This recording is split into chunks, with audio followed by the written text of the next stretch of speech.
Thanks for joining us. We'll get started in just 1 minute. Make sure that you have subscribed to us on your favorite social media. Look up Birdland Sports on Twitter, Twitch, YouTube, and Facebook. Like, follow, retweet, share. See you in a moment.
Welcome back to another episode of Birdland Tonight. You've got Cody from the Orioles podcast, I Just Like the Duck, and Josh Shiroka joining us from the road. Josh, how you doing?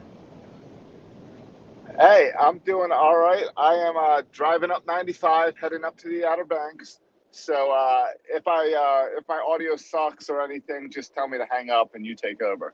Hey, Because no I don't problem. know how 95 is going to do.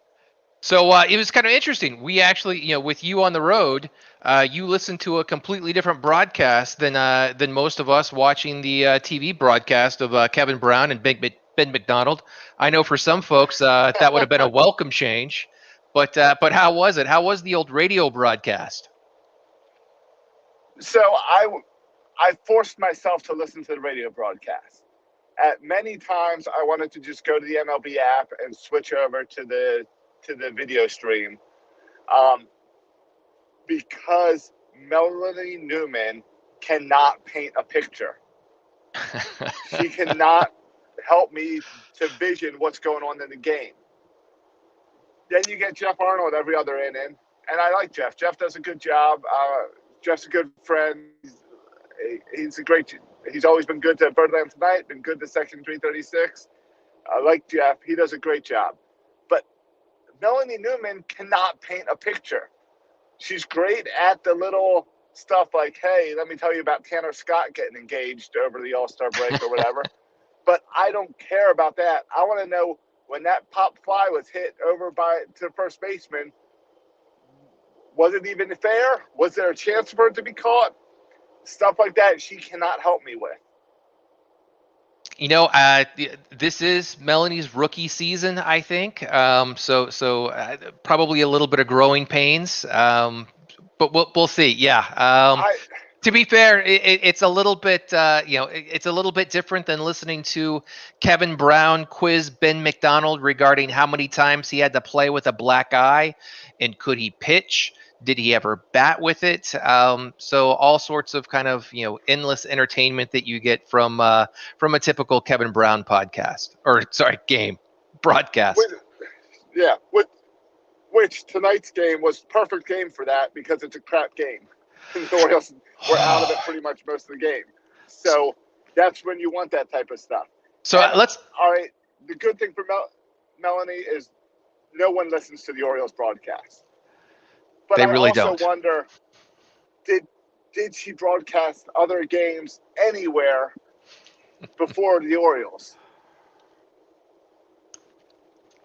I'm not sure. I won't hate on that. Let's talk about the game.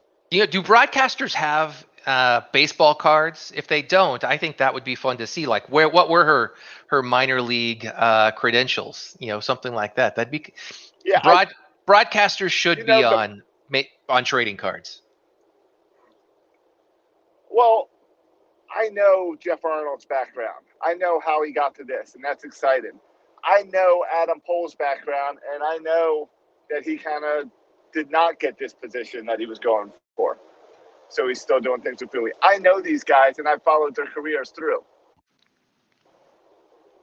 I do not know Melanie's career up to this point, and I think this is a good spot for me to stop the discussion. Fair enough. Hey, you know what? I am excited to see. I'm going to tune in to see. Major League Baseball is making a big deal. Melanie Newman's going to participate in a all-female broadcast with the Orioles, one of the Orioles Tampa Bay Rays games. I'm going to tune in. It's going to be interesting to see. Interesting to hear the commentary. And again, let's see how that plays out, and see what we have there. I think that it's great, more diversity, bringing in people with different backgrounds, a little bit more female talent in the game. I don't know if that I think that's going to help the game, but again, to your point, it needs to the quality needs to be there, and we need to make sure that we're getting the basics. What's going on in this play? How did it develop? And I think that there's a little bit of leeway to be given for folks during their first year, but that's going to be running out. But hey, let's jump in real quick and sum up the game. It was ugly from the get-go. The Kansas City Royals really jumped all over Keegan Aiken right through the first couple innings. The Orioles end up with 6 total hits. I know this is a stat that you like to see. Did we have as many strikeouts as we did hits? We had, as a team, 6 hits. Pedro Severino had half of those, and the team had 9 strikeouts. Pretty ugly against the Kansas City Royals, who had 15 hits. Again, a final score of 9-2.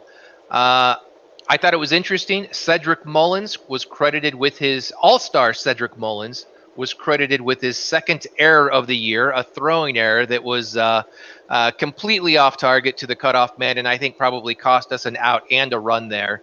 But you know what? In a game that seemed to be out of hand right after the second inning, I'm not sure if that was going to matter. Yeah. Can I back up for a moment?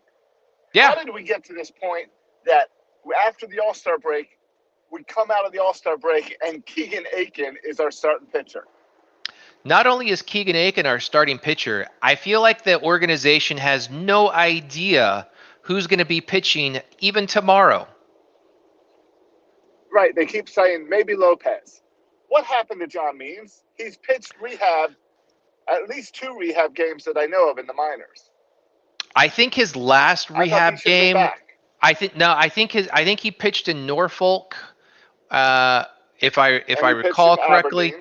But the Norfolk, or no, but I think Bowie as well. I think he pitched Aberdeen, Bowie, and maybe he pitched Norfolk as well. But I don't think he's on enough rest. So I think that he needs a few more days rest, because it does seem like that I want to say that he gave up like 3 hits. Or maybe it was 4 hits, 3 runs. I want to say he had something like 4 strikeouts and 3 walks. It wasn't a great outing, his last rehab assignment. But again, in a situation like that, he's looking to kind of work on stuff and just focus on his pitch count. I don't think he really cares what the score to the game is. Correct. But I think I'm trying to figure out what Mike Elias is doing coming out of the All-Star break. Because clearly it's now time where he wants to try to make some moves and make some trades, and we're sellers. So was he trying to have Keegan Aiken give a good outcome? Does he not even care enough about what goes on at the major leagues at this point? It was just a weird position to come out of your All-Star break and still feel like you don't know who's pitching tomorrow. Absolutely. And that's it. So let's kind of take a look at what happened in the game. We had Keegan Aiken, who went all of 3 innings pitched, gave up 8 hits, 6 earned runs, 3 walks, 2 strikeouts. He did not look good. His ERA is all the way up to 8.19. Oddly enough, refreshingly, Cesar Valdez came in and had a decent 3 full innings. I think it was like the first time I think I caught this on the broadcast, the first time since his initial Orioles debut where he went 3 innings, but 3 innings, 3 hits, no earned runs, 2 strikeouts, which helped drop his ERA down to a 6 1/4. I like that. Yeah, and then we saw Sean Anderson come in. Sean Anderson, we picked up, I want to say, from the Twins organization, who DFA'd him A few weeks ago, I think this is maybe Sean's second or third time in an Orioles uniform. He pitched 2 innings, gave up 4 hits. He did give up 3 earned runs. It got a bit ugly there. 1 walk, 2 strikeouts. His ERA sitting at an 8.76. So other than kind of the bright spot of Cesar Valdez, who definitely looked like he had more control on his dead fish and was placing his fastball where he wanted it. Now, he still did give up a couple hits. A couple really hard hits, but it, other than that, the only saving grace is that we only had 3 pitchers versus the Kansas City Royals, who just kind of rolled out a new pitcher each and every inning after what was his name, Dean Duffy, pitched 4 innings and gave up right. That initial first earned run. But that right. was it. That is a good thing from this game. How often does your pitcher get knocked out in the 3rd inning in somewhat of a blowout game, and you only use 3 pitchers? That's a good thing to come out of this. Good job, Manager Hyde. And it's funny. I typically go to the ESPN schedule page for the Orioles, and if it's announced, they'll list out who's going to be pitching, all the way up until the next series or two. I'm looking at the website right now. It is blank, blank all the way down the list. Yeah. No idea. I mean, let's it could be Jorge Lopez, who was on a bereavement. I'm trying to think who else. Who else could it be? Could it be Spencer Watkins? Hyde said Lopez is penciled in for tomorrow. That's if he comes back. Yes. Now, here's who I want to see. Dylan Tate. Dylan Tate was supposed to get a start pre-All-Star break, but we had a rain out. And I'm curious to see if Dylan Tate, sure, when they put him in, they're thinking bullpen game and get him 3 innings. But I want to give Tate the opportunity to take the rubber 0-0, and I want to see if he can make any movement into that rotation. I wouldn't mind seeing that either, because I think that with Dylan Tate, he's a guy that's been around in the organization. He came up as a starter, like many of these guys in the bullpen do, but he was a starter all the way up into the minors. I remember when Dylan made his debut with the Orioles and came in with a ton of confidence that was quickly dashed because he was knocked around often in hard. Yep. So, but we've seen Dylan come back and have a pretty good year this year. It's not been so up and down. It's been a bit even keeled, but when he's been on, he's really been on. And you're right. I think that they had penciled him on the game that ended up getting rained out, where he was going to be an opener. But in the back, I think all of us had that same idea where let's see how long he can go. Can he go 3, 4? Why pull him if he's got the game under control? Right, because that starter role is a different mentality. And we talk a lot about the mentality of a bullpen arm. Because a bullpen arm, the mentality is you got to be focused, you got to be paying attention to the game, you got to be all while you're sitting on the bench waiting. Because when you get called, you got to get in there and you got to be lights out. Yeah. Starter is more of a game manager position where you got to get through the lineup, work with your guys, control the inning. Totally different mindset that I think Dylan Tate could handle because we've seen him start in the minors. That's the guy I'd like to see. And part of it may be that I've given up on all of our starters. Well, let's kind of go through the list. We've got Thomas Eshelman, we got Jorge Lopez, we've got Matt Harvey, Spencer Watkins. These are all the folks that have kind of been our last rotation. I find it interesting. I do too as well. I've liked what I've seen. Even Eshelman to some degree, I find he does a manageable job, given the right situation. I find it interesting that Tyler Wells is listed as a starting pitcher on the ESPN roster page and not a relief pitcher. Tyler Wells is somebody who I think has also earned an opportunity for a chance to start this year. Look, we're not in any type of playoff race. Again, another guy who has spent his entire career as a starting pitcher, has done extremely well in bulk relief. And again, you're right. Coming in with that mindset. Now, again, it's a different mindset because you're coming immediately in the top of the first or bottom of the first, and you're facing the top of the opponent's lineup, right? Their best hitters right out of the gate. And I think that you plan for that, and I think you come in. I think that you spend a lot more time than you do in the bullpen. You spend that entire week prepping for that, working with the catcher, knowing what you're going to Correct. be throwing. So yeah, I would love to see Tyler Wells get that opportunity as well as Dylan Tate. Yeah, and you're also preparing that I'm going to face this guy more than once. It's not, let me throw the ball hard past him because I won't have to face him again. You're planning on, I'm going to face him at least twice, hopefully 3 times. Right. Yeah, but yeah, this list, hopefully 3 times because you're late in the inning, not being blown up. The list of available options is not good. It's Thomas Eshelman, it's Matt Harvey. We don't want to see either one of those guys. So the only one that we really we wouldn't mind seeing is Spencer Watkins. Until we get Zimmerman back, Yes. until we get John Means back, it's going to be an ugly situation for us for the next few weeks.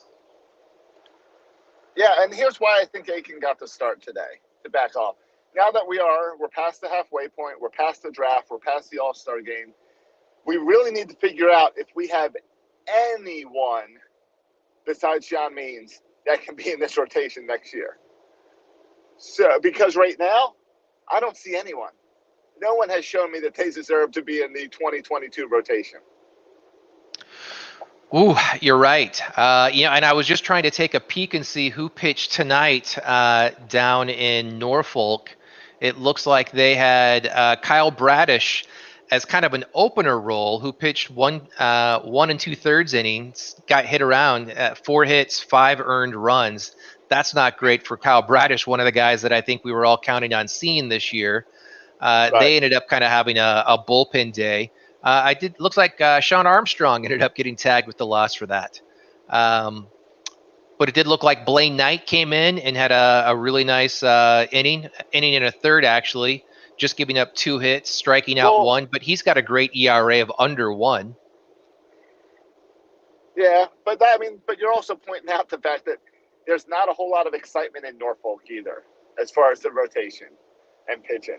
There's excitement. There's a couple guys like Bradish, but the excitement's in Bowie.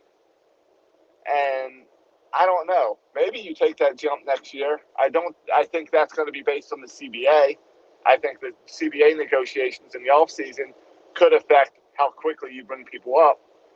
Because if they get rid of any time clock things and stuff, that could affect things. But really, you're looking at guys who are already in the majors to at least fill out 2 to 3 holes in your rotation next year. And I just don't see it. Yeah, I'm right there with you. It's gonna, and especially, look, the fact that the organization, could still trade John Means. I mean, he's a valuable commodity for the organization. Yes. That's somebody that could absolutely get traded here in the next 2 weeks. So I tell you, that may be why you don't bring him up while he sucks. I agree. So we kind of covered the pitching, and I think really the pitching is what.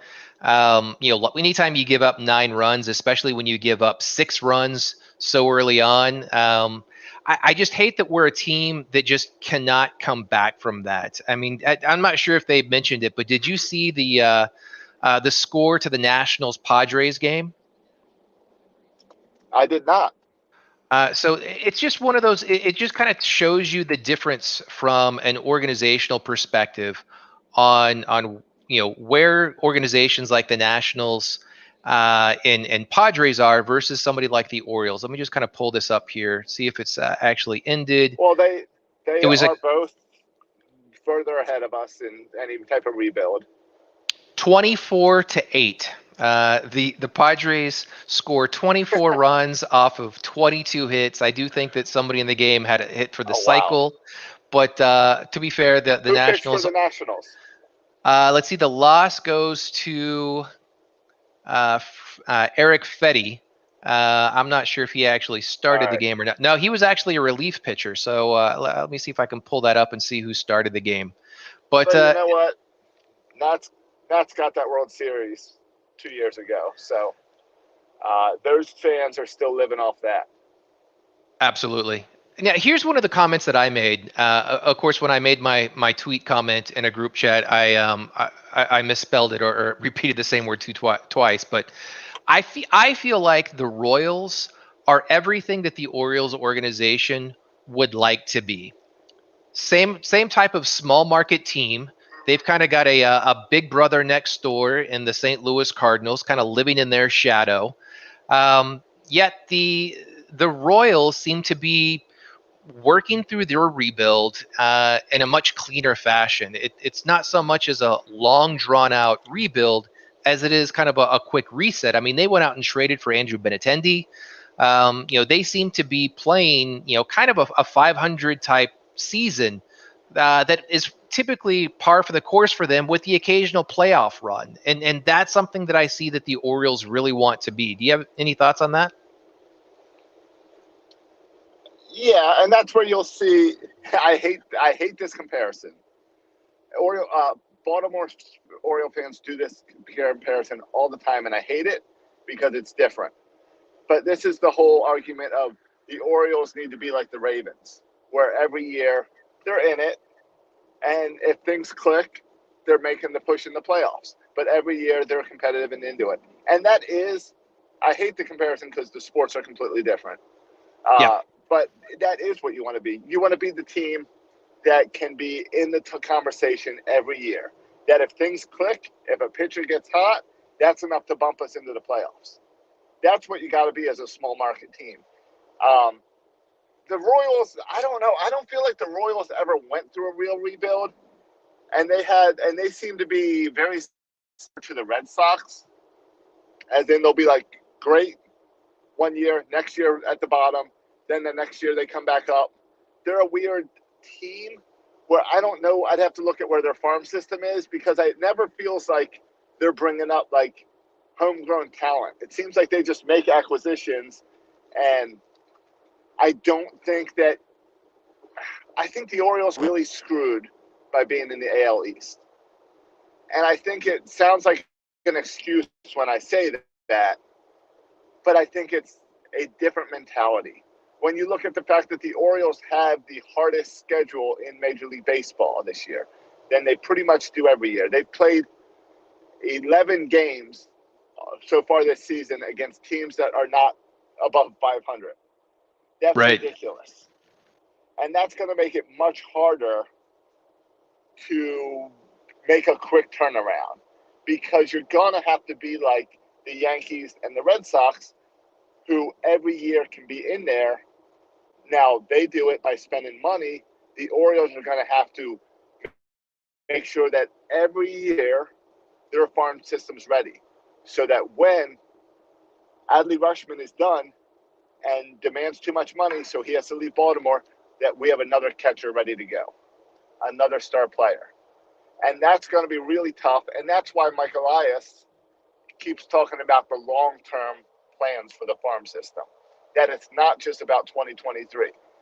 As much as I need 2023 as an Orioles fan, in order for the Orioles to still be good when my kids care about the Orioles, which, come on, I don't know if those girls will ever care, but in order for, let's say my, we'll go with Matt's son, when my nephews are teenagers, I would like them to have a good Orioles team to root for.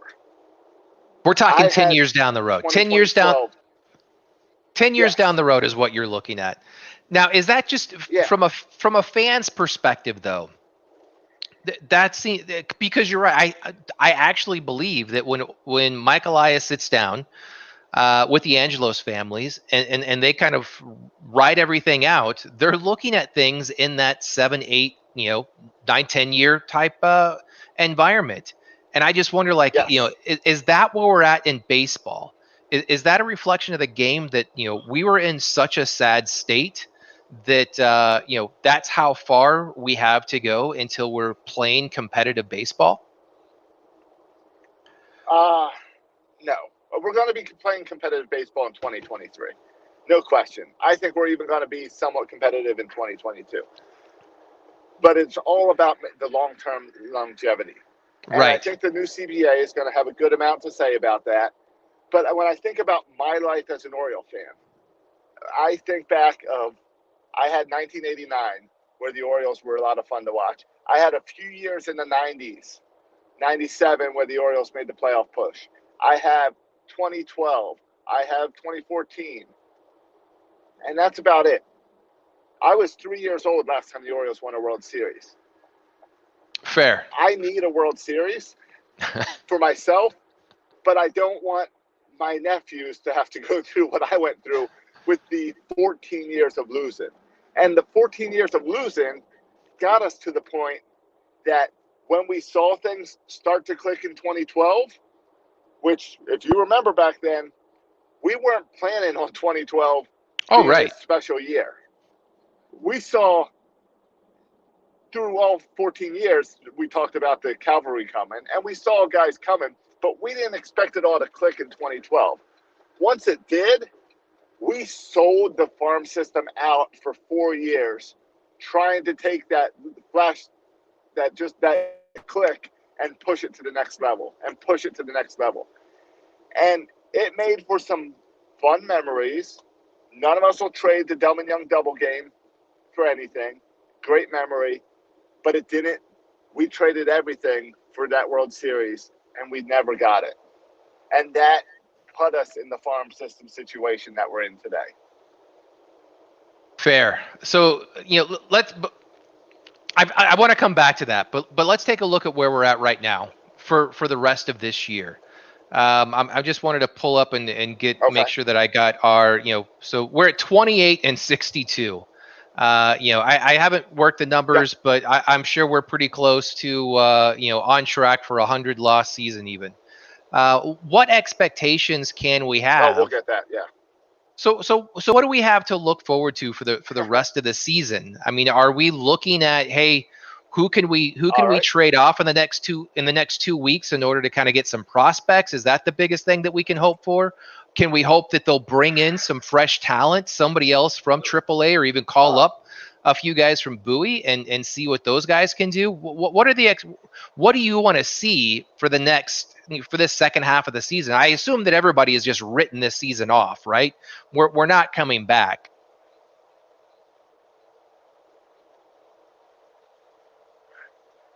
If we come back, they're making a movie about it. But no, we're not coming back. The excitement for the second half is the Jim Palmer bobblehead giveaway in a couple of weeks. I think that's next weekend. We had our peak as Oriole fans. Our peak was this past week with Trey Mancini in the home run derby. That's the best thing about the Orioles season this year, unfortunately. Right. I am fearful about the Orioles and the trade deadline. Do we have anybody to trade? I know.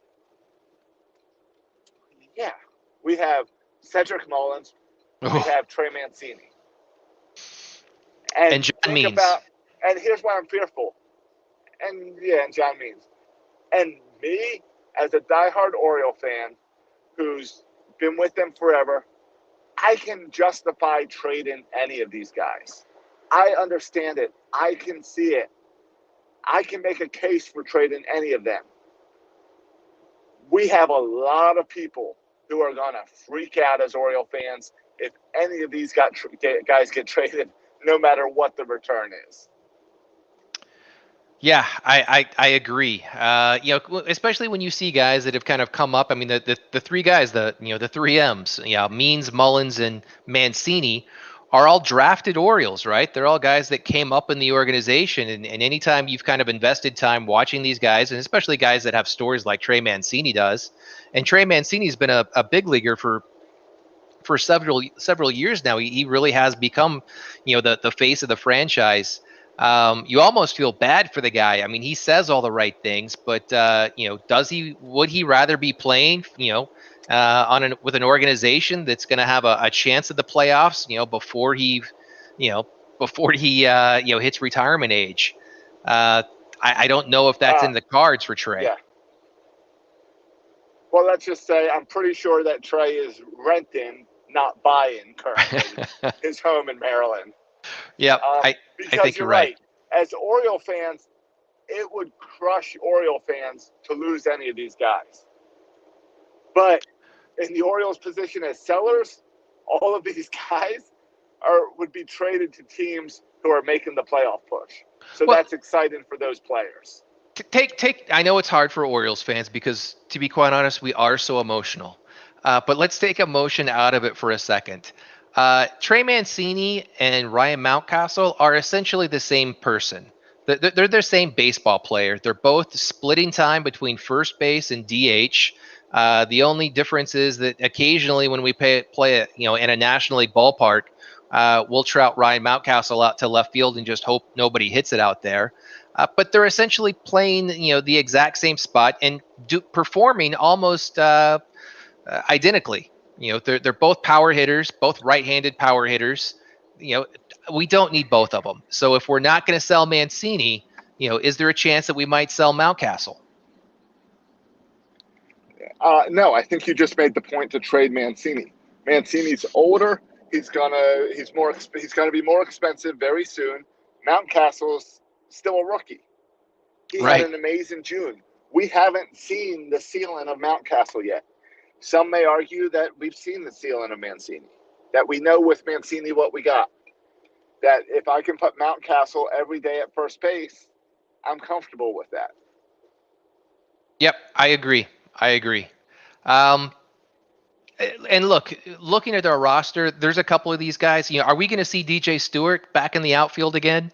I noticed him kind of walking out in the dugout, and I kind of scratched my head like, do we still need DJ? Is he have we seen enough of DJ Stewart? Is it time to bring somebody else, from either Bowie or from, to be quite honest, I want to see somebody from Bowie. I'm tired of seeing these guys on the Norfolk shuttle. I want to see them bring up somebody from Bowie. If I look at the box score, I know they had a doubleheader today, but Newstrom had another 2 hits and 2 RBIs. I'm not sure if that was a 2-run home run, but he's just crushing the ball there in Bowie. Reiser has been playing exceptionally well there in center field. And who played right field? Kyle Stowers, who's hitting 296. Also had a hit and a walk. So, again, I would love to see one of these guys make the jump. And, at least for the last month or two, give us a reason to tune in and watch. So we made the point on why you trade Trey Mancini. So now if you're talking about the outfield, it's all right, well, here's why you can trade Cedric Mullins. You can trade Cedric Mullins because Austin Hayes, if you trust that he can stay healthy and his hamstring will be okay, that the duct tape's working, you can trust Austin Hayes in center field. We've got who's the guy in Norfolk that's been hurt that we got for Machado? I'm going to stop you right there. I feel like what you've been saying is blasphemy. I think trading Cedric Mullins right now, all-star Cedric Mullins, is absolute blasphemy. But I do kind of hear your point. Yusniel Diaz is who we could call up. But the idea that anybody in the organization, although to be fair, Cedric Mullins did have his second error of the season tonight, and the only downside to Cedric Mullins is his arm. The guy, Gold Glove caliber in the outfield, absolute hitting machine, hits for average, hits for power. I love everything about Cedric Mullins outside of his arm. But I don't see anybody in the organization being able to fill that. I don't see it with with Austin Hayes. I don't really see it with Ryan McKenna. But you're bringing up Yusniel Diaz, who again, I feel like he's kind of getting the nickname Mr. Glass. He's always broken. Right. Now, back up to Cedric Mullins. I love what I've been seeing from Cedric Mullins this year. He's so much fun to watch. But I could easily make the argument that this is the peak Cedric Mullins. So you want to trade him now because you're never going to see Cedric Mullins again leading the American League in hits like this. You're never going to see this from him. We've never seen. He has no track record except for this year. Is this kind of the magic of Hanser Alberto, who we actually got to see tonight as well? Back when he was kind of leading all hitters against lefties, hitting for average was just that, spectacular spark of a player that, Again, we weren't able to trade him, but we also didn't feel like he was good enough to bring back. Hanser Alberto, by the way, did have 2 hits, scored 2 runs tonight against the Orioles. Yeah, and he's great, but I'll still always see him as a super utility guy. Right. He's no Cedric Mullins. This is peak Cedric Mullins. Any team, he's an all-star. Any team would love to have Cedric Mullins in their outfield this year. Last year, he struggled to make it on the major league team. He got promoted 2 levels in the minors. He's got no track record. This is the peak. If you trade Cedric Mullins for top prospects, I can be Mike Elias, and I can justify Austin Hayes in center, McKenna in left, and Diaz in right. And I just drafted another outfielder with power that's a college player, which means I want him on track to be up here in 2 years. That means I don't need Cedric Mullins. I've got outfielders. And I know I'm playing devil's advocate a little bit here. But Mike Elias is looking long-term. I think he has to. And so we know that he's looking long-term. But what is his short-term plan? What is Mike Elias's short-term plan to finish out this year? And more importantly, in my eyes, what's his plan for 2022? Yeah. 2022 is right. I think Mike Elias needs to make it clear that 2022 is the upswing of the rebuild.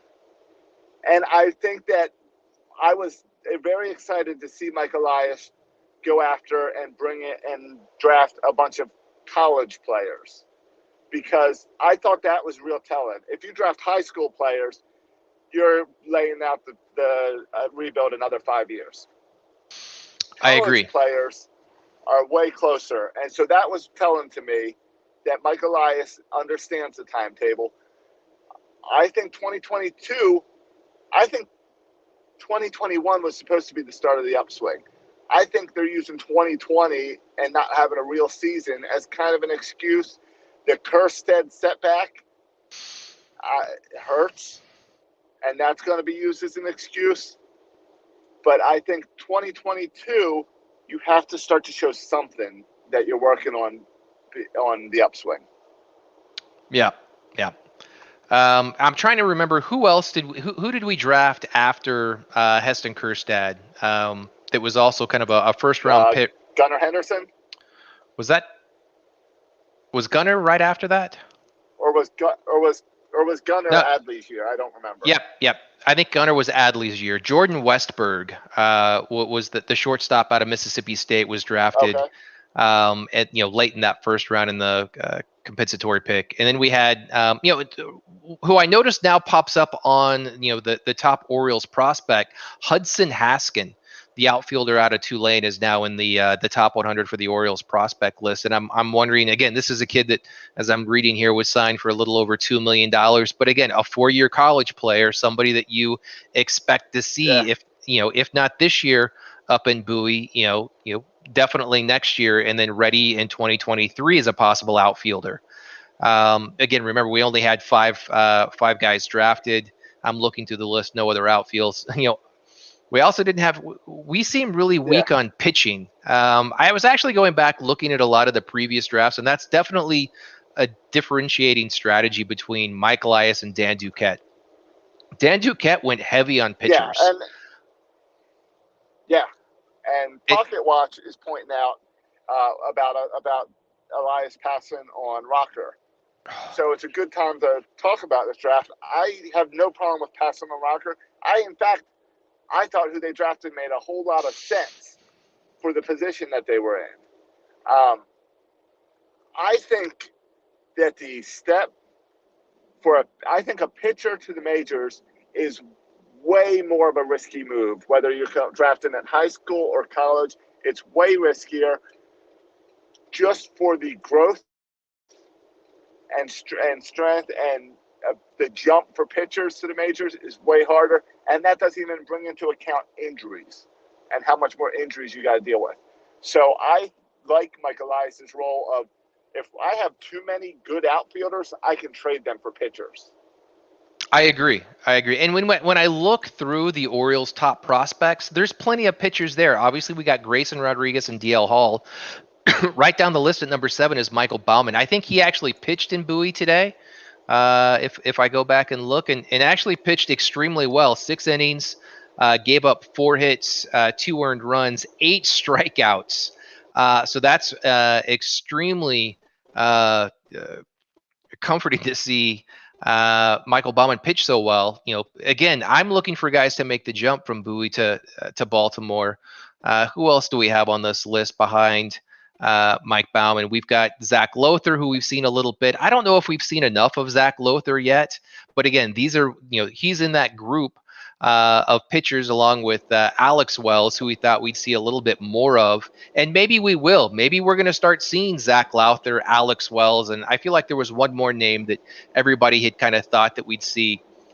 Kevin Smith is over in AAA. He's ranked as our 15th top prospect. I'm just kind of going through names. We've seen Alex Wells a little bit, Carter Balmer. So I feel like the organization has enough pitchers. I mean, that's 6 or 7 guys in our top 20. And that's before we get to guys like Rylan Bannon, Tyler Nevin, these types of guys. So I too, felt comfortable in not taking any pitchers until the late rounds. And again, I think that those are guys that you're going to have to work through the GCL, the GCLs, the low A's, the high A's, and let them kind of, possibly spend 2 to 3 years before we would even see them in Bowie. Any other thoughts on the rest of the draft?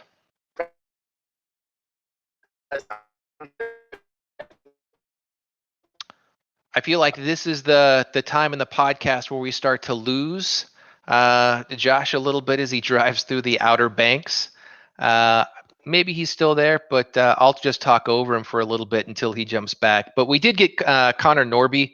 I actually listened to a podcast on the Locked On Orioles podcast this morning where they talked to one of the play-by-play announcers out at East Carolina. The guy is just a complete hitter. Again, getting a college player, getting a middle infielder, I feel really comfortable about that. I'm not sure if this guy's, our, starting second baseman in 2022 or even 2023, but you think down the road, stacking these guys up and having backups to backups. I like this guy. This guy's hitting for average with a little bit of power as well. And if he's got a decent glove, it looks like, he's coming into an organization where we're not totally stacked on middle infield, so I like that.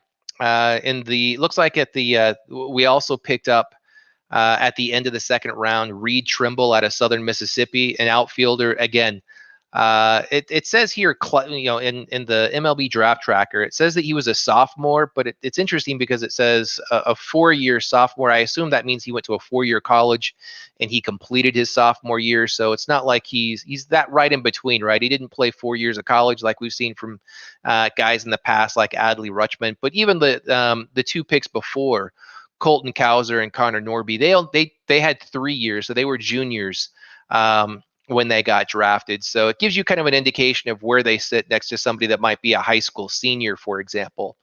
And that's also the case for our 3rd round pick, which was John Rhodes out of Kentucky, an outfielder. I really don't know a lot about these guys. There's Josh. Welcome back. Hey, I'm back. Let me turn my camera off so I can focus on driving. All right. I was just running through the draft and kind of taking stock of, these guys and their experiences and how that fits into the organization. Looking at, for the most part, these guys are juniors and sophomores that we drafted. So it lends to your kind of idea that, look, we're building a little bit more for the near term as well, stacking that talent, versus a guy that's a high school player. I don't know if we picked, so in the 8th round, late rounds we did. Yeah, a guy out here in Texas, Creed Willems, who is looks like he's a catcher. Who else did we pick that was a high school player? Yeah. Remember how I said we would need a catcher when Adley Rutschman's ready to go? We got 2 of them. Yeah, but remember, the Orioles' salary is like $40 million or something this year. It's ridiculous. You don't have to field all 26 players by homegrown talent. They're going to spend money when it's time. And when I look at this rotation for the future, I can easily see this rotation with John Means, DL Hall, Grayson Rodriguez, and a placeholder, and then a veteran, reliable pitcher. Now, the Orioles have a horrible track record with bringing in veteran, reliable pitchers, a la Ubaldo and what's his name, Alex Cobb. Yeah, but I can see you have to add. They're gonna want to add a veteran guy into the rotation, so I'm not too worried about that. Again, and I expect some of these other guys. I expect to see somebody like Michael Baumann come up and maybe he earns a way into the rotation. Maybe somebody like Kevin Smith or and maybe we see some of these guys that they just need a little bit more time to work it out. To be quite honest, here's a bit of controversy for you. Not to make this too far out there. I feel like the entire Major League of Baseball is going through a bit of a reset as everybody has to stop using the sticky stuff. And so we're really going to see, especially in the second half of the season, which guys are good and which guys aren't. I mean, we kind of know that everybody used a little bit of it. I mean, we all saw the video of John Means. So we all know that maybe he was using it. We all know that Paul Fry was listed in one of the legal actions. So we know that he was using it. Obviously, these guys are going to be checked. So let's see what happens with these guys, as well as everybody else. How do they perform? And what does that look like across baseball?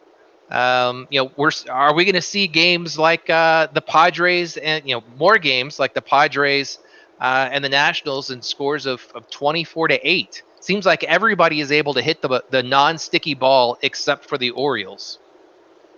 Yeah, I guess. I don't know. I keep meaning to go on Amazon and order some spider tack to really see like how much better of a grip does it give me when I'm walking around my house and doing like odd jobs. Household Do I not cheers. drop dishes anymore? Like, can I climb up the side of the wall, pull a little Spider-Man action? I guess it helps a little bit, but I don't know. Is baseball regretting that they deadened the ball this year?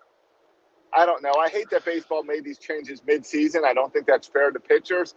I think that's something where you might even see it lead to more injuries because pitchers are going to try to throw harder to get that spin rate up that apparently the spider tack was helping get.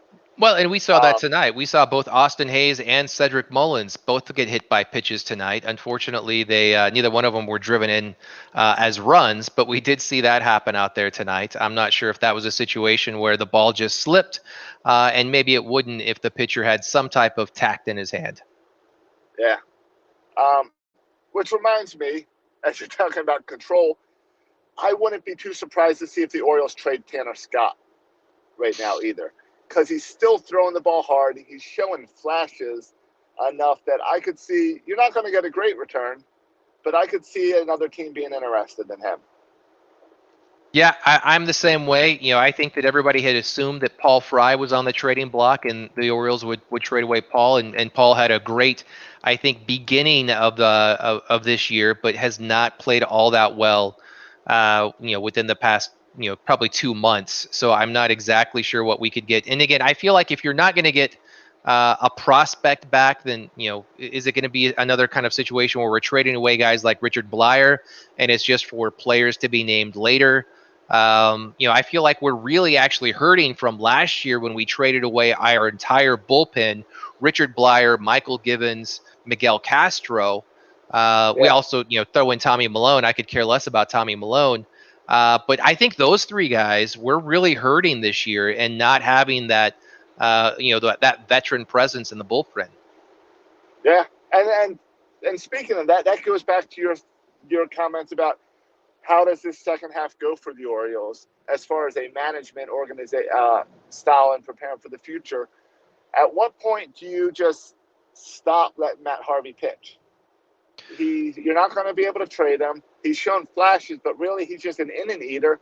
At what point is it better for me to see Dylan Tate get a start or Zimmerman or Lothar get a start. All these guys that have potential opportunities in the future versus Matt Harvey just being a placeholder for this season. And my assumption is that if Matt Harvey is not traded at the trade deadline, the very next day he is DFA'd. I'm going to have serious concerns with the organization if that doesn't happen. And unless you're right, I mean, look, is it just because we need warm bodies and we don't have those bodies, which was the situation we were in 2019. Remember, we were bringing in guys like Asher Wojciechowski in 2019. I mean, there was several guys because we just didn't have anybody in AAA that the organization felt like they could bring up. I don't think that that's the case anymore. I think that we've got enough guys like Wells, Lothar, even going a little bit deeper, and Bauman. We have guys that we can pull up and give them a shot. Not only that, we've got guys in our bullpen today. We've got Tyler Wells. We've got Dylan Tate. Hell, we can even talk about throwing Cesar Valdez out there in a starting opportunity. Yes, but then you've got this big question of, does yanking people up to Norfolk when the Orioles just straight suck, does it help development or does it hurt development? You're not seeing Grayson Rodriguez and DL Hall make the jump to Norfolk, even though they're, or even better, Adley Rushman. You're not jumping those guys up yet because you're working on development. And a key with them is keeping those three guys together. So right now you don't have room on Norfolk to bring them all up because Norfolk is where your placeholders are for yo-yo guys. So it's you're balancing development versus getting through the Orioles season. And that might be an excuse to leave Matt Harvey in the rotation, as much as that irritates us Oriole fans. I agree. There's, looking through the Orioles, we could bring up Fernando Abad. We haven't seen him yet up for the Orioles. Sean Armstrong is back there with the Norfolk Tides. I'm just kind of looking through. Cody Carroll, I think, is still kind of working his way through a relief role. I'm not sure. Did you catch Marcos Deplan? He was part of that Futures All-Star game. He's up in Norfolk as well. He did not pitch well. In that Futures game. I think a lot of people, myself included, at least, were surprised to see him up there. But yeah, he's up there. I'm just kind of, we could always recall Mickey Janis, as another option. He's back down with the Norfolk Tides. And then there's Dean Kramer. Let's see here. Evan Phillips. These are guys that we've seen before. And I imagine, again, to that point, we don't need Matt Harvey. The list that I just ran through can take his place. Hell, Evan Phillips can take his place. But then it comes to, do we need Evan Phillips? It's like I feel like, to me, I've seen enough of Stevie Wilkerson. I've seen way more than a lifetime of Pat Valaika for me. But these guys are still there to placehold because we don't want to bring up guys yet in that position because of development, I guess. I don't buy the Jones. They didn't want to bring up because of development. I don't buy the development piece anymore. I do understand the Jahmai Jones because they were looking to kind of rotate people around, and they still needed Pat Valaika because they needed that ultra utility guy to be able to cover not only second base but anywhere else. Which to me, I understand why they brought in Kelvin Gutierrez, who I'm actually really like. I really like watching Gutierrez. He's been playing some really solid defense at third base, and I think his bat has the potential to be there. And I'm really liking what we're seeing out of Ramon Reyes as well. So I get that everybody's clamoring for Jahmai Jones, but I don't know if the situation, I do think he'll be coming up shortly. I do understand why the organization decided not to bring him up quite yet. But then, we also have Mason McCoy. Is Mason McCoy really up in Norfolk? Am I looking at this right? I thought Mason was a little bit farther down in the organization, but it looks like he's sitting there in AAA. I have no idea how he's doing. Then, of course, there's always Ryan Ripken, bring Ryan up. He did have his first first home run in Norfolk recently. Yeah, all right. I kind of think Ryan Ripken. I was thinking this was going to be the year to see Ryan Ripken in the Oriole uniform, because you don't bring Ryan Ripken up to improve your ball club. You bring Ryan Ripken up to say, "Hey, Cal's son is playing in Camden Yards," and this is the year it doesn't matter. So let's be honest here. If you get news that Ryan Ripken is getting called up for his major league debut, are you buying tickets? Are you going to that game? I already went and saw Ryan Ripken play with Norfolk, and it was fun. It was fun to see a Ripken. This is in the Orioles. This is in Camden Yards. A Ripken on the field at bat. Are you buying that ticket? No, but the Orioles don't care about selling the ticket. Here's what they want. They want to be able to put Cal sitting behind home plate on the Jumbotron. They want that because that's going to get the attention on the TV broadcast. That's going to make Sports Center or whatever the kids watch nowadays. MLB, I don't know if Sports Center's still on, but you know what I'm talking about. I don't know if kids watch baseball. Well, no, the MLB does that cool. There's a show on MLB Network I watch occasionally. I used to watch it regularly. That's like I'm pretty sure that the kids just play the video game. I don't know if they actually watch the game. Fine. They just fine. The highlight for TikTok is going to be Cal watching Ryan Ripken take his first at bat, and Cal Ripken with flashes to 21-31 when Ryan Ripken's like 3 years old and being held by his dad. Yep. I'm buying that ticket. I'm there. I'm buying that ticket. I'm going to that game. I want to see that. There may or may not be a tear in my eye. Yeah, I'm ready. You do the emotional thing of Ryan Ripken and Cal Ripken in the dugout pregame over by the four plank for senior. You recreate the shot of Billy and Cal and Ryan sitting in the dugout like the old shot with senior. And I feel like you should choreograph all the heartstrings. Yeah, Orioles, call me up. We all know that Ryan Ripken doesn't do you any good except for those heartstrings. Let's pull that out in 2022 because I don't want you screwing with my team in 2023. Go ahead and mess around this year. I'm there for it. Well, I tell you what, Josh, we're coming right up at the hour. This has been a lot of fun getting back into the Birdland tonight.